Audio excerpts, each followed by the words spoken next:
Lagi ka pa nag-iisip ng what if, pero wala nangyayari? That is overthinking. Alam mo, kabayan, dati laging nakastuck sa isip ko, ang dami kong iniisip. What if kulang ang sweldo? What if may emergency? What if wala pa akong may naipundar? Lagi lang ganyan. At kahit anong gawin ko, hindi pa rin umuunlad yung buhay ko. Pero yung natutunan ko, hindi mo kailangan may sagot para sa lahat. Ang kailangan mo lang baguhin yung pag-iisip mo, yung mindset. Imbes na mag-focus ka sa problema na wala kang control, isipin mo yung ano ba ang kaya kong gawin ngayon para kumilos at mabago yung buhay ko. Kapag ganun yung focus mo, automatic bumababa yung stress sa buhay mo at maging mas malinaw na yung mga next steps mo. Hindi ka lang nagiging imagine lang, nagiging solution-oriented ka na. Sa experience ko, ito yung pinaka-effective na mindset shift. Ang pinaka-effective na para huminto ka na sa pag-overthink. Wala ka na magagawa sa mga bagay na hindi mo kayang kontrolin.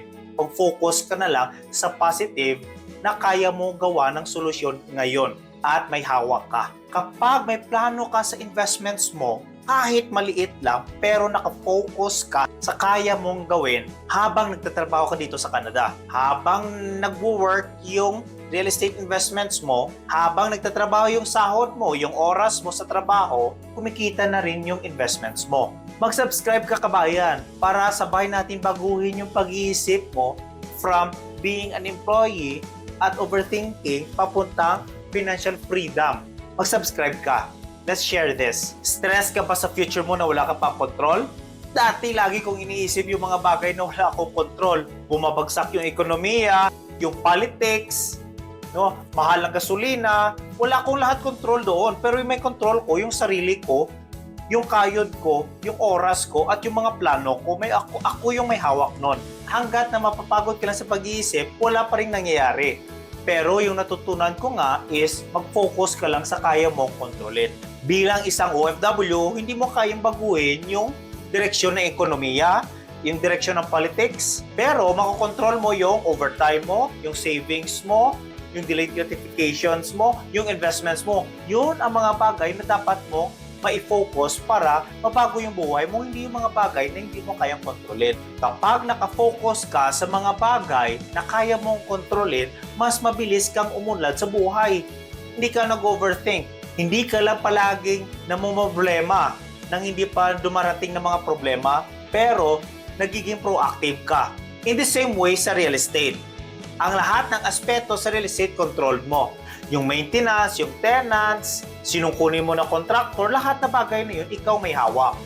Hindi sa government. Huwag mong isipin kung anong nangyayari sa economy. Patuloy ka pa rin sa plano mo. Focus sa kaya mo. At magsimula ka sa small steps habang nagtatrabaho ka dito sa Canada para meron kang maipundar. Parang hindi ka makagalaw kasi lagi ka lang may iniisip. Parang nakaka-frustrate, di ba?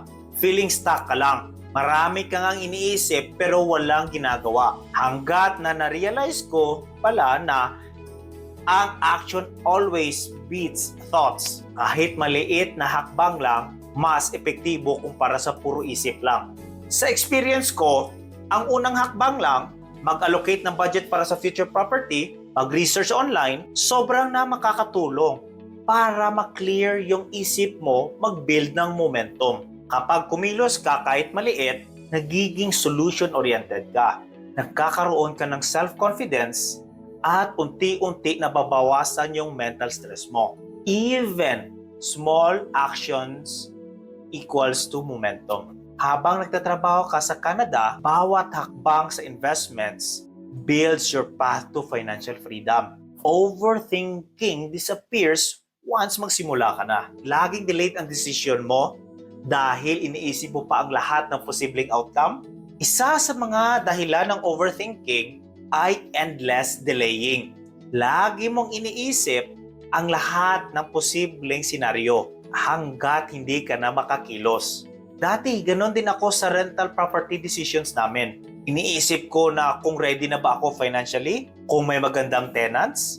Iniisip ko na yung hindi pa nangyayari. Hanggang na-realize ko, kailangan ko lang magdesisyon at kumilos. Hindi kailangan perfect yung timing, basta meron kang plano. Kapag nag-decide ka na at kumilos, automatic na bumababa yung stress mo at maging mas malinaw yung next steps mo. Ito rin ang nabibigay sa akin ng self-confidence sa bawat steps ko sa real estate journey namin. Nakaka-stress ba na iniisip mo lang palagi na importante ba tong ginagawa ko? Importante ba tong desisyon na to? Overthinking kadalasan dahil nagfo-focus tayo sa maling bagay. Dati iniisip ko lahat ng pinakamaliit na detalye na hindi naman critical sa desisyon mo.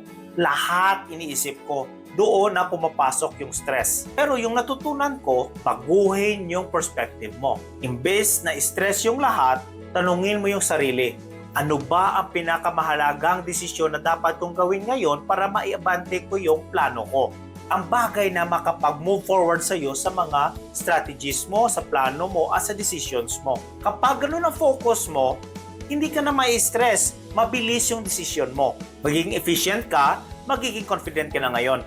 At maayos yung priorities mo. Sa property investments, focus lang sa mga bagay na makakapag-impact sa cash flow at appreciation ng property mo. Yung mga maliit na bagay, it will come next. That is the purpose of real estate para sa financial future natin, yung cash flow at yung appreciation. Yung little things, think about it when it comes. Parang lagi kang stuck sa choices, pero hindi ka pa rin makapag-decide. Marami sa atin nakastuck sa mindset na analysis paralysis. Sobrang plano, sobrang analysis ng isang bagay na hindi tayo makapagkilos. Puro plano, walang action.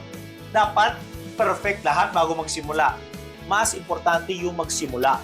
Hanggat mapapagod ka lang sa kakaisip, wala ka pa ring action. Pero yung natutunan ko, kailangan ng systems para mabilis yung decisions. Like kung meron akong tenant na papasok, meron akong checklist what to do when a new tenant comes in. Meron akong cleaners, meron akong tenant screening, lahat meron ng systems na ginawa para hindi na ako magplano o mag-isip pa, meron na diyang things to do, kumbaga, para mas mabilis yung decision ko.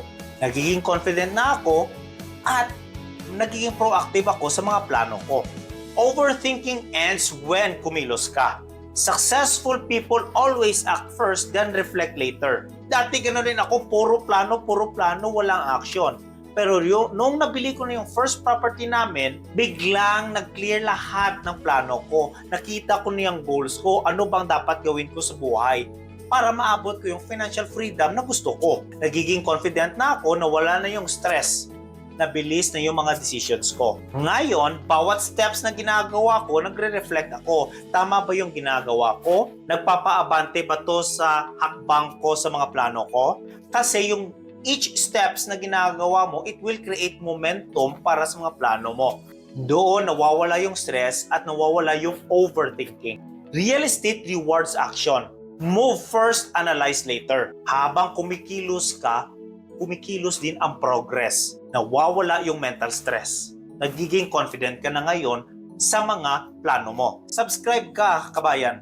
Simulan natin yung first steps mo. Kung dati mo ng plano magsimula ng real estate, kaso lang wala ka pang kilala or mentor na gumagawa ng gusto mong gawin. Subscribe ka at I will always share kung paano yung mga strategies dito.